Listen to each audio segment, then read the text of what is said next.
Les decía a mis hermanos que seguimos con la serie de mensajes sobre la transformación. La manera como Dios transforma la vida de cada uno de sus hijos y cómo qué es lo que Él quiere que nosotros hagamos para que nosotros vayamos siendo transformados. Les decía que la última vez que me tocó predicar, ¿verdad?, hablamos acerca de los secretos del lugar secreto.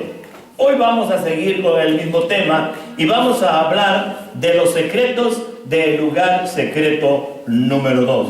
Recuerden que nuestro verso clave para todo el estudio de esta serie es 2 Corintios 3:18, que ya lo hemos leído, lo hemos comentado, ya no vamos a entrar en él. Pero recuerden, ese es nuestro verso clave de toda esta serie de mensajes. Así que, mi hermano, yo creo que Dios está llamándonos a cada uno de nosotros para que tengamos un tiempo a solas con Él y para que profundicemos en su palabra, en ese lugar secreto, en ese lugar apartado. Por ejemplo, dice en Apocalipsis: pero tengo contra ti que has dejado tu primer amor. Recuerda, por tanto, de dónde has caído y arrepiéntete y haz las primeras obras, pues si no, vendré pronto a ti y quitaré tu candelero de su lugar, si no te hubieres arrepentido. Apocalipsis 2, 4 y 5. Estas fueron palabras a la iglesia de Éfeso que ya estudiamos cuando estamos estudiando los miércoles el libro de Apocalipsis.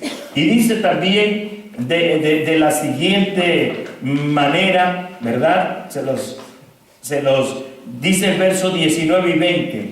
Yo a los que amo los reprendo y corrijo. Sé pues ferviente y arrepiéntete. Mira que estoy a la puerta y llamo. Si alguno oye mi voz y me abre la puerta, entraré en su casa y cenaré con él y él conmigo. Esta es la manera como este versículo está en la versión Biblia de Jerusalén latinoamericana. Pero en la versión 60, y es la correcta, en ninguna parte del idioma original, el griego, existe la palabra casa. Existe la palabra casa. Existe el pronombre él o en él. Y en realidad lo que este verso dice, que el que abre la puerta de su corazón, Dios entra en él y se queda con él. La cena es la última comida del día y normalmente simbolizaba que cuando un judío invitaba a un caminante a cenar, es porque le estaba invitando a quedarse un tiempo largo con él. Por eso dice: y entraré en él y cenaré con él, dando a entender: me quedaré para siempre en él. Estaré contigo para siempre. Estaré contigo para siempre. Así que, mi amado hermano, cualquier cosa que nosotros hacemos en esta vida, y yo creo que esa es una de las muchas razones por las cuales rehusamos a entrar en ese lugar secreto.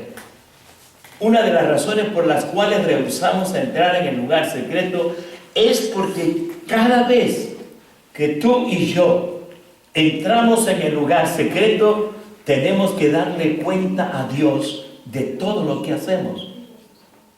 Tenemos que darle cuenta a Dios en ese lugar secreto de todo lo que nosotros hacemos.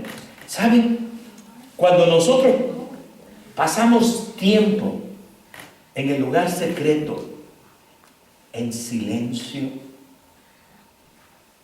en calma, tranquilos, cuando estamos de esa manera en el lugar secreto, empapándonos, llenándonos de la palabra de Dios, ¿sabe qué? Nos estamos transformando cada vez más y más a la imagen de Jesús. Nos vamos transformando cada vez más y más a la imagen de Jesús. Es por eso que leímos un par de versos la vez pasada que se encuentran en Juan 15, 4 y 5, en el Evangelio de Juan, capítulo 15, versos 4 y 5, que dice a la letra: permanezcan en mí como yo en ustedes. Lo mismo que el sarmiento, pámpano en la versión 60, y en nuestro lenguaje actual, las ramas. Esos son los pámpanos, esos son los sarmientos, las ramas, que es donde se dan los frutos. No puede dar fruto por sí mismo si no permanece en la vid. Así tampoco ustedes si no permanecen en mí. Yo soy la vid, ustedes los sarmientos.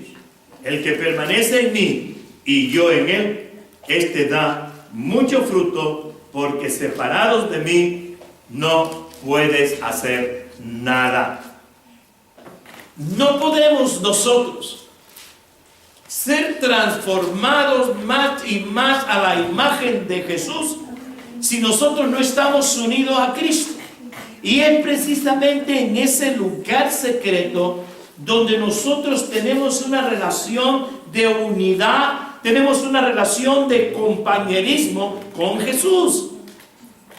Es en el lugar secreto donde usted y yo estamos unidos a Cristo. Es verdad que Él está con nosotros donde quiera que andemos. Es verdad que Él está con nosotros donde quiera que usted y yo vayamos.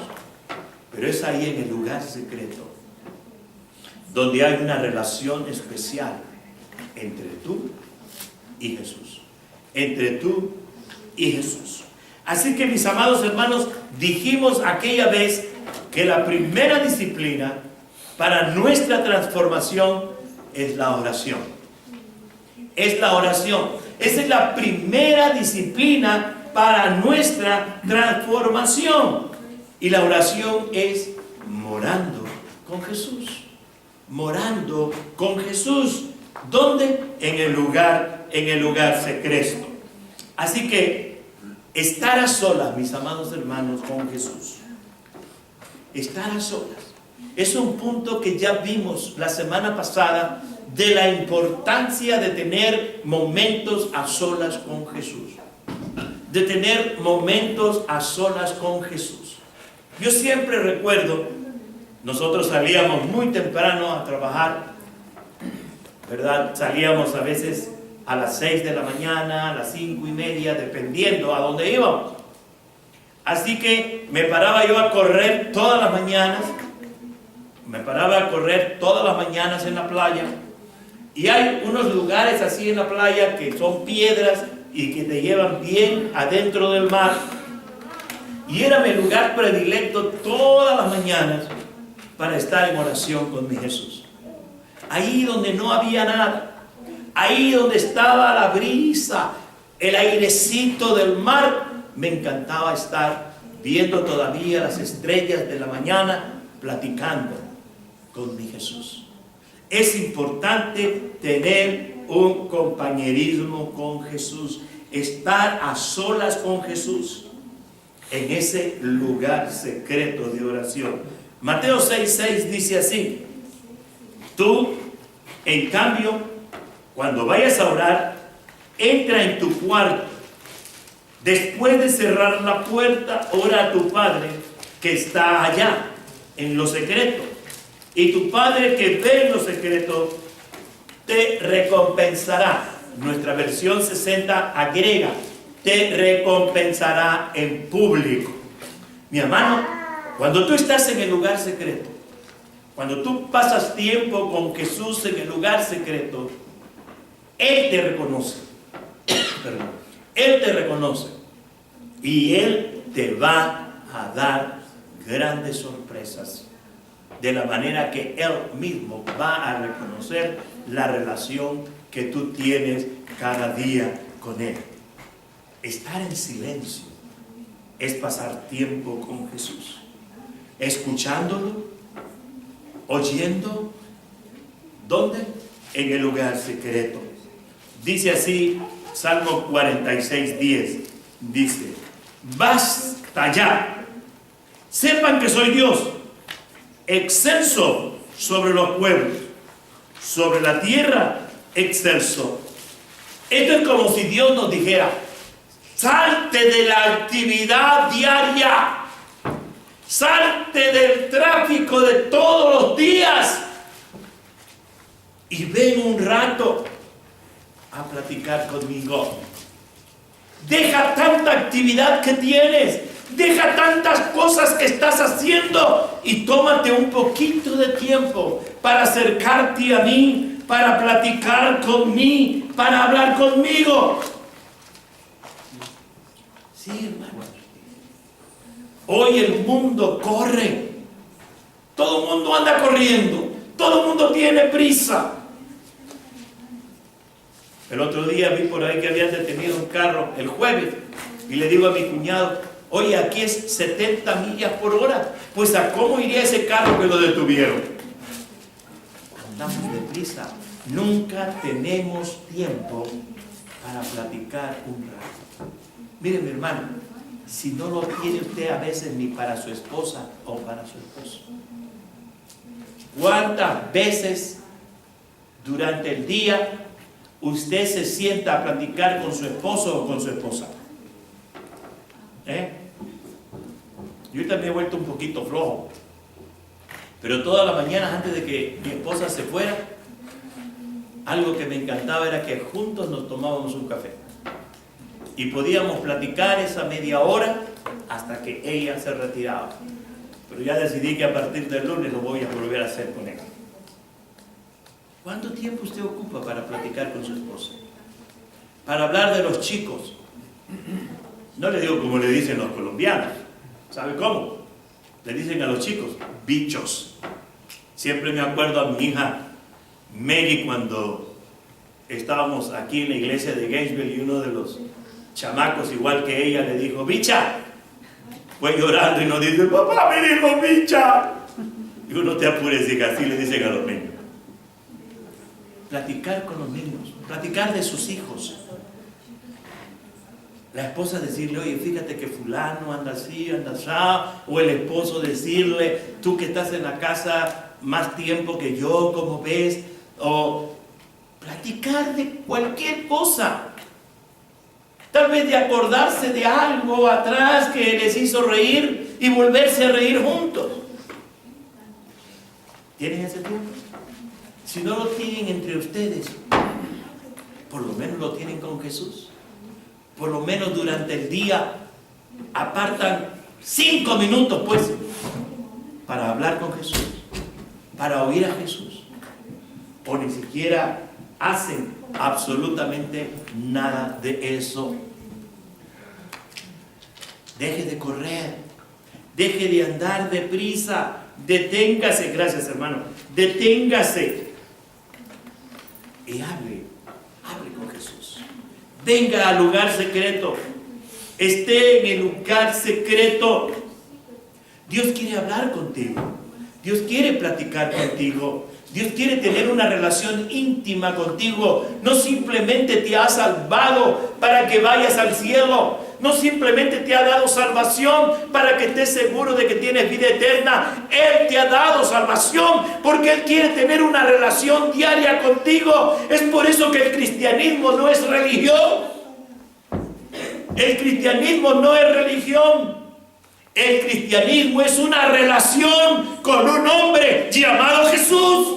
Amén. Eso es cristianismo. Es una relación con un hombre llamado Jesús. Y Él quiere tener esa relación con nosotros.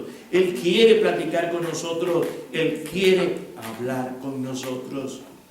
Mi hermano, cuando nosotros vamos a través del proceso de transformación, la parte de la obra del Espíritu Santo es declararnos culpables, es declararnos convictos de pecado, es declararnos convictos de pecado. y nos muestra que necesitamos trabajar en ciertas áreas de nuestra vida. ¿Qué área de tu vida no le has entregado a Jesús? ¿Qué parte de tu vida todavía Jesús no tiene el control? A veces le damos todo, pero Señor, el gritar, no lo quites, me encanta gritar a todo mundo. ¿Qué parte de tu vida no se la has entregado a Jesús? Señor, pues no te entrego mis miedos porque pues yo soy miedoso, yo ya soy así, así que no te entrego mis miedos. Yo sigo teniendo miedo. ¿Qué parte de tu vida es la que no le has entregado a Jesús? Él quiere que le entregues todo. Él quiere que pongas en sus manos todo, para que Él pueda cambiar cada parte y cada aspecto de tu vida. Cada parte, cada proceso de tu vida. El lugar secreto, mis amados hermanos, es el lugar de la conversión. Es el lugar de la transformación. Es el lugar donde el hombre viejo está muriendo y el hombre nuevo está creciendo y aumentando y creciendo cada vez más y más. Es el lugar donde el hombre nuevo y la mujer nueva se manifiesta. Es un lugar donde ocurre que conseguimos librarnos de todas las cosas que nos estorban, de todas las cosas que están sobre nosotros. Un lugar donde no hay amigos para hablar con ellos y perder el tiempo. Un lugar donde no hay teléfono. Un lugar donde es el único sitio donde no se permite el celular. Porque usted tiene que estar solo con Jesús.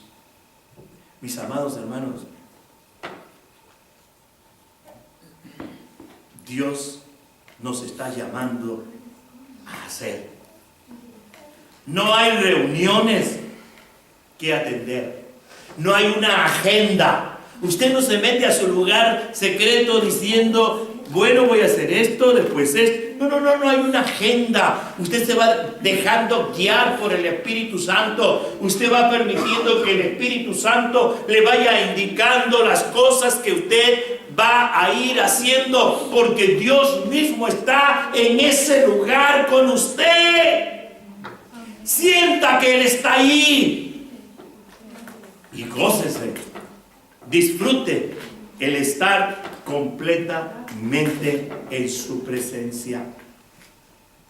Tenemos que ser arreglados, tenemos que ser reparados. Ese lugar, mis amados hermanos, no hay reuniones que atender, no hay agenda. Estamos totalmente desnudos, vulnerables, débiles, pecaminosos, necesitados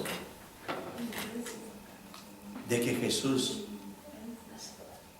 nos dé el bálsamo que sane nuestras heridas, nos dé el colirio para abrir nuestros ojos, nos dé el agua fresca que refresque nuestro corazón.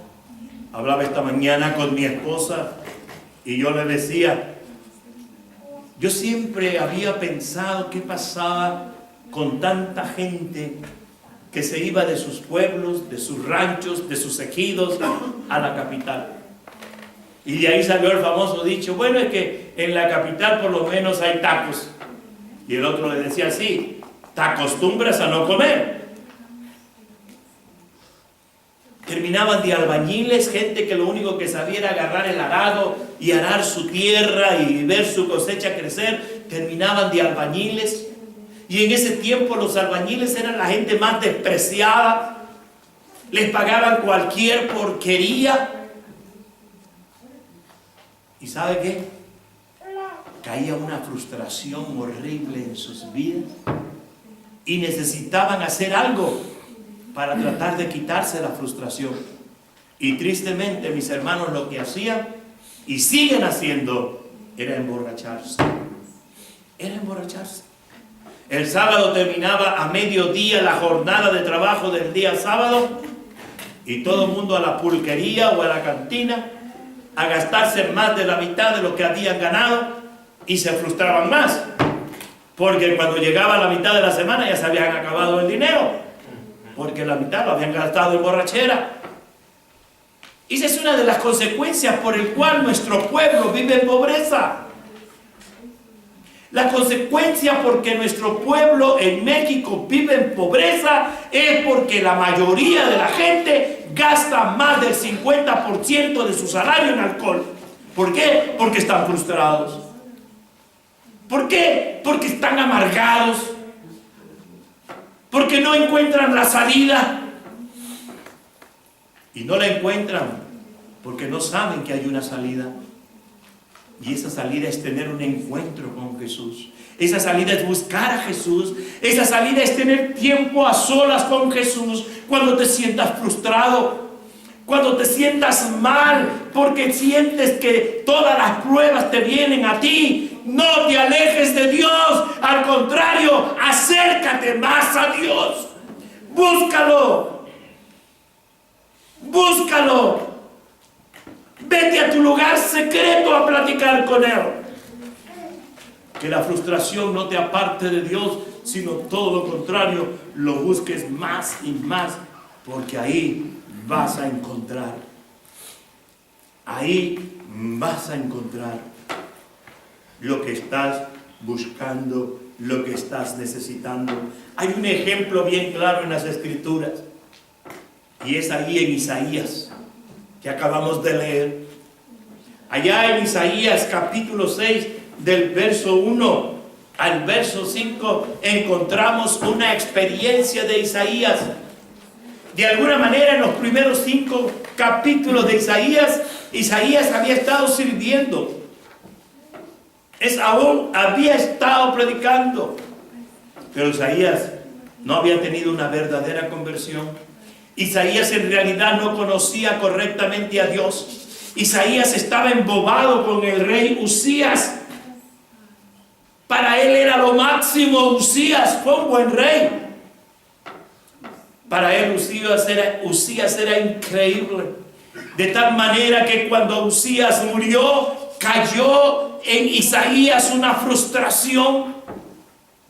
Isaías se cayó, se derribó moralmente. No podía entender por qué Usías había muerto. Su rey, el gran rey, había muerto. Pero tuvo algo Isaías y fue al templo. Y estando en el templo, tuvo su encuentro con Dios. Estando en el templo, se encontró con Dios. Aquellos querubines maravillosos, con una humildad tremenda, no se atrevían a entrar al lugar santísimo, aunque se abrieron las cortinas del lugar santísimo. Ellos sentían vergüenza de ver el lugar santísimo. Por eso dice la Biblia que con 2 alas cubrían sus ojos. No se atrevían a ver la maravillosa presencia de Dios en aquel lugar. Aquellos ángeles que estaban ahí, dice que en aquel momento las faldas de Jehová llenaron el templo. Llenaron el templo. Isaías pudo darse cuenta que el rey Jehová era mucho más grande que el rey Usías. Y por eso dice: ay de mí, que soy hombre pecador, y mis ojos han visto al rey Jehová.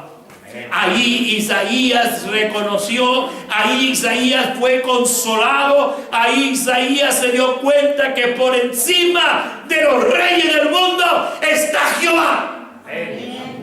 Y Él quiere estar ahí contigo. Él quiere tener compañerismo contigo. Él quiere relacionarse contigo. Cuando llegamos solos al lugar secreto, Dios puede hablar a nuestros corazones y nos da la dirección. Exactamente eso pasó con Isaías. Dios pudo hablar con Isaías y pudo darle a Isaías la dirección que Isaías necesitaba. Y por eso dice en el verso 8, porque no solamente Isaías recibió la revelación maravillosa de Jehová de los ejércitos, sino que también fue comisionado a una misión. Dios le envió a una misión y en el verso 8 no lo dice. Después oí la voz del Señor que decía: ¿a quién enviaré? ¿Y quién irá por nosotros? Entonces respondí yo: heme aquí, envíame a mí. Exactamente una de esas mañanas, cuando yo estaba allá adentro en el mar orando a mi Dios, había una palabra, una frase pequeña que yo no me atrevía a decir, pero recuerdo en aquel lugar el Espíritu Santo me hizo decirla y le dije: Señor, ¿qué quieres de mí? ¿Qué quieres que yo haga, Señor? Ahí no recibí ninguna respuesta en ese momento. Yo tenía miedo de decir eso, porque hacía días que yo estaba luchando con el llamado de Dios al ministerio. Hermanos, yo no quería ir al seminario. Yo no quería dejar mi trabajo. Mi trabajo era un trabajo excelente. Yo no quería. Yo le ponía 1001 pretextos a Dios. Yo le decía: Señor, yo soy diácono de la iglesia. Señor, yo atiendo 2 misiones de la iglesia. Señor, yo soy maestro de los jóvenes. Señor, yo soy el presidente de los jóvenes. Señor, yo enseño en la escuela dominical. Señor, ¿quién va a llevar a mi pastor a comer de cuando en cuando?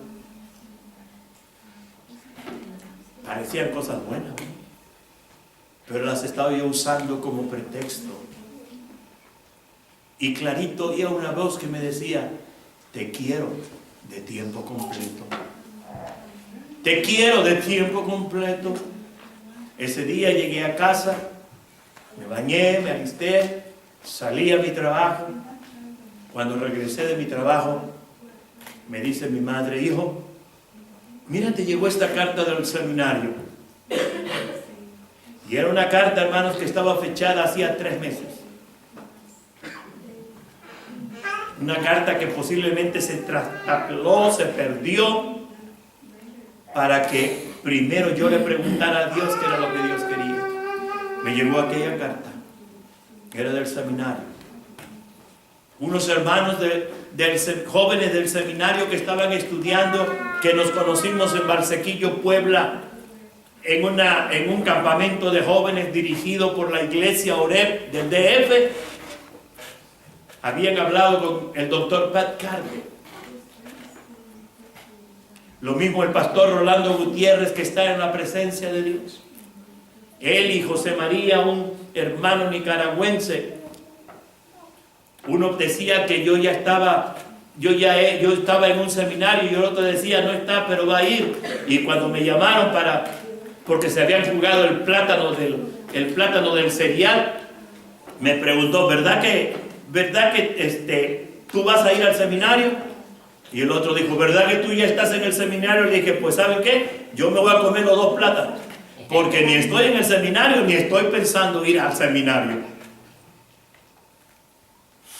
Me invitaban a considerar la posibilidad de ir al Seminario Teológico Bautista en la Ciudad de México, en el Estado de México más bien. Yo tenía un cuartito pequeño donde me retiraba a orar y a leer. Había comprado algunos libros. Me metí ahí a ese cuarto y dije: Señor, esta es la respuesta a la pregunta de esta mañana. Y desde ese momento empecé a hacer planes para que el 27 de agosto de 1977 viajara a la Ciudad de México para enrolarme en el seminario allá en el Estado de México, en un lugar que se llama Lomas Verdes, que siempre hemos dicho que de verde no tiene nada. Dios no puede hablarte, Dios no puede llamarte si tú no tomas tiempo para estar a solas con Él. Isaías tomó tiempo en el templo para hablar con Dios, y Dios le habló, y Dios le dio una comisión. Dice, ¿qué es empaparse? ¿Qué es empaparse? Empaparse es pasar tiempo con Jesús, ateniéndote a su amor, a no pensar en más nada, simplemente estar pensando en su amor. Dice Juan 15:9, y como el Padre me ha amado, así también yo os he amado. Permanecer en mi amor.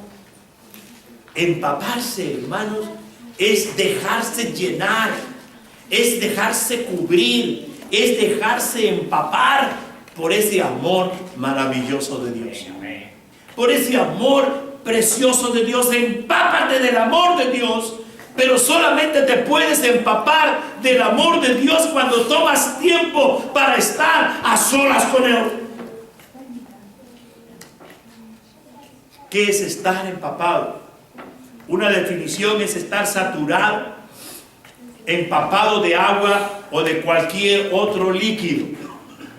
Si nosotros, hermanos, no estamos empapados de su amor, entonces estamos secos. Estamos como la tierra quebrada del norte de México que no ha caído agua. Así estamos. Necesitamos estar empapados, llenos del amor de Dios. Sumergirse en el lugar secreto significa, mi amado hermano, entrar en ese lugar de oración sin ninguna ayuda. Simplemente buscar a Dios. Buscar a Dios. Y dejar que se derrame su amor por nosotros. Y dejar que su amor se derrame en nosotros. Busca. Dice Romanos 5:5, y la esperanza no avergüenza. Vea por qué. Porque el amor de Dios ha sido derramado en nuestros corazones por el Espíritu Santo que nos fue dado. Usted no se avergüence de esa esperanza maravillosa que usted tiene. No se avergüence. ¿Y sabe por qué no debe avergonzarse? Porque el Espíritu de Dios está con usted y el amor de Dios se ha derramado en usted. No se avergüence, no se avergüence. Cuando descuidamos nuestro tiempo a solas con Dios, cuando lo hacemos a un lado ese tiempo, déjeme decirle algo, mi hermano. Nosotros nos enfriamos, nosotros caemos, nosotros nos olvidamos de tener esa relación con nuestro Dios. Cuando no meditamos en su amor, cuando no pensamos en cuánto Él nos ha amado, es cuando nos decepcionamos y perdemos la esperanza. ¿Sabe por qué tanta gente se frustra cuando tiene alguna adversidad? ¿Sabe por qué tanta gente se frustra cuando tiene alguna adversidad? ¿Sabe por qué? Porque se les ha olvidado que en cualquier situación Dios los ama. Dios los ama. Yo siempre he sido bien juguetón con los niños. Y el otro día mi nieto Josías me decía, Agui hombre, porque él me dice Agui hombre a mí y Agui mujer a la abuelita. Dice, ven, juega aquí abajo conmigo. Y dije, ay hijo, con esta prótesis no puedo. Y me puse triste. Pero entonces pensé, pues sí puedo. Me las quito y puedo jugar en el suelo con mi hijo y puedo hacerle caballito y todo, así que la próxima vez que mi hijo mi nieto me pida que me baje al suelo, nomás echo a un lado las prótesis y mire, a jugar con él en el suelo. Deje que Dios lo ilumine. No se frustre. No piense, si yo tuviera mis pies, ahí estaría jugando con él. Yo puedo jugar con él. Con pies y sin pies, por supuesto que puedo. Amén, gloria a Dios. No se frustre. ¡Ánimo! Es la palabra predilecta de mi cuñado cuando ve a alguien. ¡Ánimo! Porque el Todopoderoso está contigo siempre. Nunca te deja. Siempre ahí está para darte la ayuda. ¿Sabe, hermanos? Necesitamos presionar. Necesitamos ponernos cerca de Jesús y no dejarlo ir hasta que Él nos bendiga. Tenemos este gran ejemplo en Jacob. Si usted lo quiere leer después, está en el capítulo 32, versos 24 al 30. Se dice que Jacob dejó en cierto lugar a sus esposas con sus hijos, los dejó a un lado y él cruzó el río, ¿verdad? El río Peniel, y estuvo en un lugar donde estuvo solo, y ahí en esa soledad se le apareció un ángel de Jehová. Y dice la Biblia que Jacob empezó a pelear con el ángel. Y entonces el ángel le tocó aquí por la coyuntura, por la cintura le tocó. Y se le deslocó en la parte del muslo. Y le quedó así toda su vida. Pero Jacob seguía luchando. Jacob seguía peleando. Y entonces el ángel le dijo: por favor, déjame ir, porque ya está amaneciendo. Y Jacob le dijo: yo no te voy a soltar hasta que no me bendigas. No te voy a soltar hasta que no me bendigas. Y entonces dice la Biblia que el ángel le preguntó: ¿cómo te llamas? Y le dijo Jacob. ¿Sabe usted lo que significa el nombre de Jacob? Mentiroso, engañador, usurpador. Y entonces el ángel le dijo: ya no será más tu nombre Jacob, como lo llaman en la Biblia del oso de 1569. Ahora tu nombre será Israel. En vez de mentiroso, en vez de engañador, se iba a llamar el hombre que peleó con Dios, o el hombre que pelea por Dios. Ahora era su nombre. Ahí estaba la bendición. Era un luchador con Dios. ¿Qué es lo que este pasaje nos enseña? Todo el mundo se pone a alegar que peleó con Dios Jacob. Usted puede pelear con Dios. Y a Dios le encanta pelear con usted. ¿Sabe cómo peleamos con Dios? Cuando vamos a ese lugar secreto de oración, porque tenemos algún tipo de necesidad y estamos en oración y no dejamos de orar y no soltamos la oración hasta que sentimos que Dios nos ha bendecido. Lucha con Dios cuando tengas un problema demasiado fuerte y que creas que no tiene solución. Lucha con Dios. Pelea con Dios. Dobla tu rodilla. Ora a Dios. Y no lo sueltes hasta que te bendiga. Ese es el ejemplo que Jacob nos da. Luchar con Dios significa estar agarrados a Dios, estar unidos a Dios, orando y orando y orando y orando hasta que sientas la bendición de Dios. Hasta que sientas la bendición de Dios. El Salmo 63:1 dice así desde su encabezado: Salmo de David, cuando estaba en el desierto de Judá. Dios, Dios mío eres tú. De madrugada te buscaré. Mi alma tiene sed de ti. Mi carne te anhela en tierra seca y árida, donde no hay aguas. Hermanos, que su clamor por Dios, que su deseo de estar a solas con Dios sea tan grande como cuando siente la garganta seca y va corriendo al refrigerador a tomar esa agua que refresque su garganta. Que así sea la sed que usted tiene por Dios. Y dice Isaías 44:3: porque yo derramaré aguas sobre el sequedal y ríos sobre la tierra árida. Mi espíritu derramaré sobre tu generación y mi bendición sobre tus renuevos. Cuando estamos en el lugar secreto hay que meditar en las Escrituras y hay que estudiar la Biblia. Hay que estudiar la Biblia. Por ejemplo, mi cuñado y yo tenemos dos tiempos de estar con Dios. Dos tiempos diferentes. Uno es para nosotros mismos. Es un tiempo donde hablamos con Dios de amigo a amigo y leemos las Escrituras de amigo a amigo. Pero el otro tiempo que tenemos con Dios es cuando estudiamos pensando en las necesidades espirituales de la iglesia. Y empezamos a preparar el mensaje que Dios quiere que traigamos.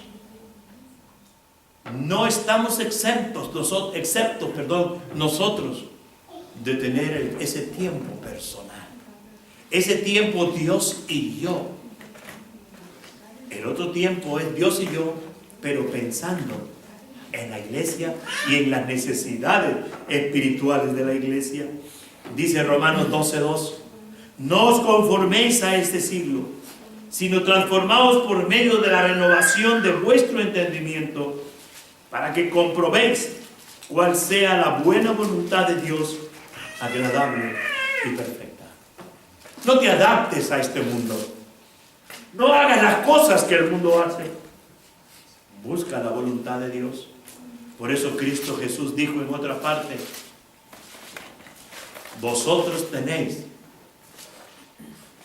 la mente de Cristo, dijo Pablo. Vosotros tenéis la mente de Cristo. Déjenme decirles, mis amados hermanos, que nunca yo he conocido que una persona haya experimentado una vida transformada fuera de la palabra de Dios. Es imposible. Si usted no lee la palabra de Dios, si usted no toma tiempo para leer la Biblia, usted no puede ser transformado. Esta frase es buena. La mejor comida para usted es la palabra de Dios. Los sermones, los libros, los estudios bíblicos, todo eso son bastante buenos, son necesarios. Pero hermanos, almacenar para el camino no es bueno. No es bueno. Hay personas que dicen: bueno, yo voy el domingo, cargo mi batería y hasta el otro domingo. No es bueno. Por muy buena que sea su cantimplora, por muy bueno que sea ese vaso refractario donde usted puede echar el agüita fresca, con el tiempo pierde su frescor. Ya no está tan fresca como usted la podía haber tomado si la toma en el momento. El mensaje es para este momento. Y usted va a seguir cultivando lo que Dios le da en el mensaje al continuar leyendo la palabra ahí en el lugar secreto. Hágalo. Lo necesitamos.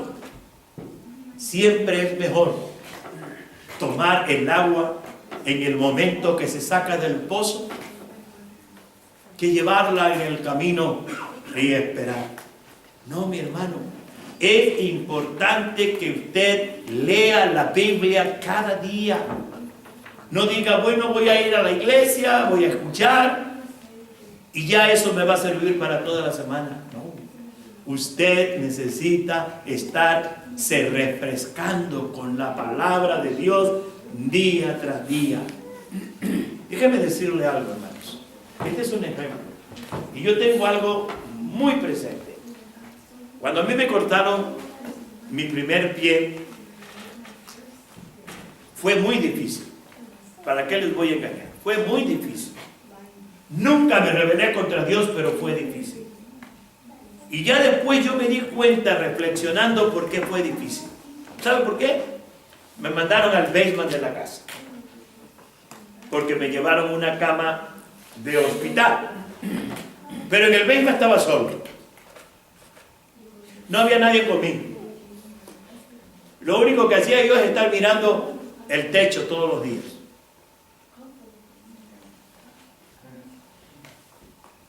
Soy sincero, ni la Biblia tenía cerca. Y me cayó en esos días pues no una ceguera, pero sí como una nube en mis ojos que no podía yo leer. Y llegó un momento en que llegué a sentirme mal.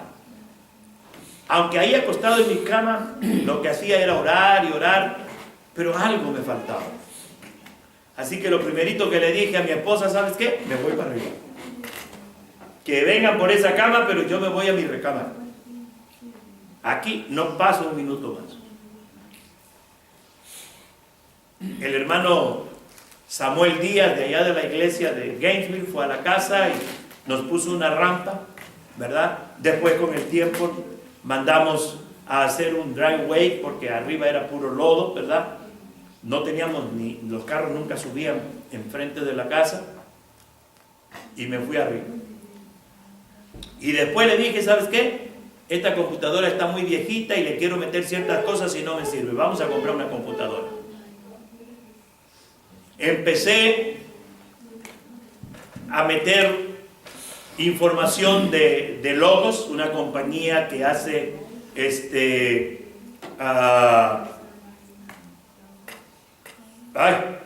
programas de Biblia, estudios y todo eso.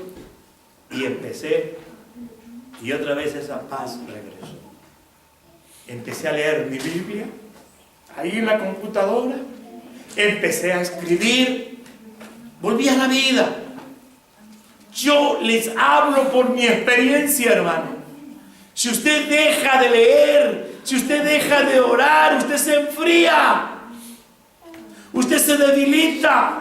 Y cualquier problema que venga a su vida, por pequeño que éste sea, puede acabar con usted. Yo renací, yo me renové cuando pude empezar a leer y a estudiar, a leer y a estudiar, a escribir. Tengo tantas cosas escritas de la experiencia de mi primera pierna. Cuando me cortaron el segundo pie, le dije a mi esposa, primera regla, nada de ir al sótano. Nada de ir al sótano.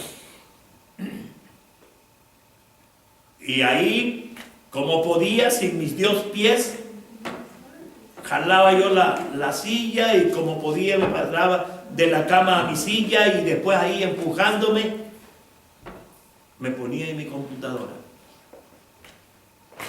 Así que cuando me sucedió lo de la segunda pierna, ni cuenta me di. Ni cuenta me di, porque estaba ocupado en lo mío, que es la palabra de Dios. 4 cosas que usted tiene que hacer cuando esté en el lugar secreto. Primero, la Biblia, la Escritura. Necesita agarrar la Escritura, agarrar un cuaderno, el cuaderno que sea, no tiene que ser un cuaderno fino, agarre usted un cuaderno y escriba lo que Dios le habla a través de la Escritura. Dios te va a hablar cuando tú lees la Biblia. Escribe lo que Dios te habla, escribe lo que Dios te da. Observación. Escriba sus observaciones sobre ese versículo de la Biblia. Tal vez hay un versículo de la Biblia que le impactó. Tal vez hay un versículo de la Biblia que cuando usted estaba leyendo el pasaje completo, empezó a brillar, empezó a lanzar estrellas, fuego, fuego, como diciéndole, atiéndeme, atiéndeme. Escriba cualquier cosa que Dios le haga sentir a través de ese versículo. Aplicación. Escriba en un diario cómo piensa aplicar esa verdad. ¿De qué manera usted va a aplicar esa verdad? Dios me dijo aquí que yo tengo amigos y debo orar por ellos para que lleguen a convertirse. Entonces escriba. Dios quiere que ore por los amigos que todavía no lo conocen. Y háganlo. Ore. Y en cuarto lugar, la oración. Escriba en un cuaderno una oración para orarle al Señor basado en el versículo que usted estuvo meditando. Si usted estaba leyendo un X pasaje, por ejemplo, si usted estaba leyendo no os conforméis a este siglo, sino transformaos por medio de la renovación de vuestro entendimiento, para que comprobéis cuál sea la buena voluntad de Dios, agradable y perfecta. Dios me dice que no debo vivir en el pecado como el mundo vive. Dios me enseña aquí que lo que debo buscar es agradar a Dios en las acciones que yo hago. Dios quiere que me muestre al mundo como un verdadero cristiano. Así que la acción que voy a hacer es a pedirle a Dios que me dé la fortaleza para vivir como Él quiere que yo viva. Son las cosas que usted puede hacer. Así que comience poco a poco. Si usted nunca lo ha hecho, comience poco a poco. Tal vez orando 5 minutos. Empiece poco a poco, no se aborace, no se aborace. Elija también el mismo día, la misma hora, el mismo lugar, cada día. Cada día. Empiece orando tal vez las Escrituras. Empiece orando tal vez el Padre Nuestro. Y ahí donde dice el pan nuestro de cada día, dánoslo hoy, dígale, Señor, necesito la sanidad de mi hijo, de mi hija. Señor, necesito hallar gracia delante de la gente con la que trabajo cada día. O el Salmo 23. Repita el Salmo 23. Y ahí en esa parte donde dice, en lugares de delicados pastos me hará descansar. Dígale, Señor, cuánto necesito de tu reposo. Cuánto necesito que me des paz. Cuánto necesito que me des tranquilidad.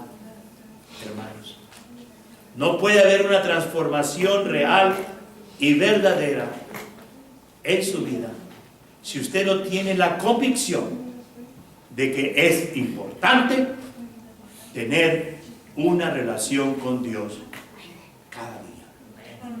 Cada día. Hágalo y verá la gran diferencia de lo que usted es hoy y de lo que empezará a hacer cada día si usted ora, si usted está cada día en ese lugar secreto. Dios lo bendiga, hermanos. Vamos a hablar, póngase.